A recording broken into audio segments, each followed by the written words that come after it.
வணக்கம். போர்க்களத்தே சிறிதும் அச்சமில்லாமல் எதிரிகள் வீசுகின்ற வேல் வந்து முகத்திலேயே தாக்கினாலும் கொஞ்சமும் பின்வாங்காமல் தொடர்ந்து முன்னேறி செல்லக்கூடிய துணிச்சல் மிக்க ஒரு போர் யானை. அந்த யானை ஒரு களர் நிலத்திலே போய் மாட்டிக்கொண்டது என்று வைத்துக் கொள்ளுங்கள். களர் நிலம் என்றால் புதை மணல் நிரம்பிய பகுதி. அதிலே போய் மாட்டினால் கொஞ்சம் கொஞ்சமாக உடலை முழுக்க உள்ளே இழுத்துக்கொள்ளும்.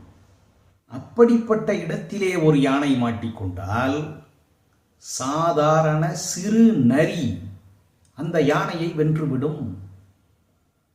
எட்டி உதைத்தால் எவ்வளவு தூரம் போய் விழும் என்று தெரியாது. மிதித்தால் ஒரே மிதிதான். தும்பிக்கையால் பற்றி சுழற்றி எறிந்தால் அது போகக்கூடிய தூரத்தை கணக்கிட முடியாது. தந்தங்களால் குத்தினால் உடலின் மறுபுறத்திலே வெளியே வரும். சிங்கமும் புலியும் சிறுத்தையும் கூட பயந்து ஓடக்கூடிய ஆற்றல் மிக்க ஒரு போர் யானை களர் நிலத்திலே மாட்டிக்கொண்டால் சாதாரண சிறிய நரி அதனுடைய முதுகிலே ஏறி உட்கார்ந்து அதை கடித்து வென்று முடித்துவிடும்.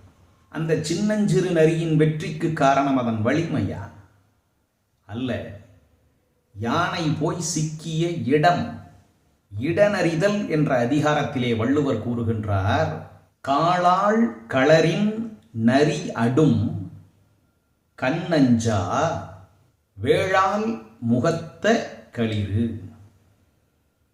இதிலே இரண்டு செய்திகள் உள்ளன. யானையை போன்று பலம் பொருந்திய ஒரு விலங்கு கூட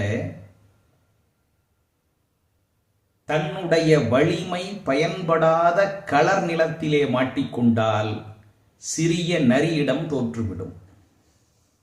இன்னொன்று, வலிமை இல்லாத சிறு நரி கூட யானையை வெற்றி கொள்ள முடியும். போரிடக்கூடிய இடமாக களர் நிலத்தை அமைத்து கொண்டால் வள்ளுவர் யானைக்கும் எச்சரிக்கை விடுக்கிறார், நரிக்கும் வழியை காட்டுகிறார். நன்றி, வணக்கம்.